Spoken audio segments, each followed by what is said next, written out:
quand Marie-Michel Nadeau, du blog littéraire Dans le monde d'une maman, m'a demandé, François, c'est quoi la scène d'amour pour toi? Instantanément, j'ai pensé à la scène du balcon dans Roméo et Juliette de William Shakespeare. Pourquoi? Ouf, plein de raisons. D'abord, dans cette scène-là, tout n'est que suggestion. On les voit vraiment jamais ensemble, on les voit encore moins se toucher. La chose qui prédomine, c'est ce qu'ils se disent. Puis ces mots-là trahissent leur l'état d'âme de ces deux amoureux. Dès les premières lignes de cette scène-là, on ressent ce que Juliette éprouve comme sentiment. Ils sont habilement suggérés dans les questions qui semblent l'obséder. C'est des questions qui trahissent deux choses. Un tourment, parce qu'il y a une problématique entre les familles de Juliette et de Roméo, mais aussi un désir de se donner qui me déconcerte encore. C'est ce genre d'amour irréfléchi, total. Question de mettre un peu de piment à la chose. De l'autre côté, de l'ami Roméo. Lui, ce qu'on ressent, entre autres choses, c'est sa frousse d'aimer. On devine derrière ce qu'il dit une gêne immense.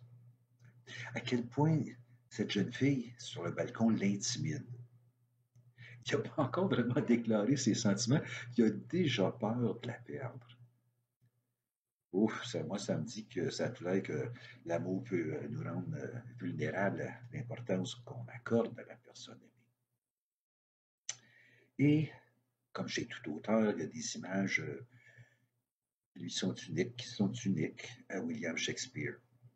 Une de celles que j'ai retrouvées en revenant au texte pour préparer cette petite capsule, c'est lorsque Juliette dit « Une rose qui ne porte plus ce nom sent toujours aussi bon. »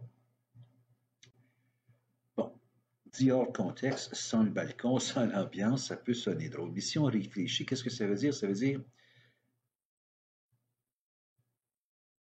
qu'une rose va toujours être une rose, quel que soit le passage des événements.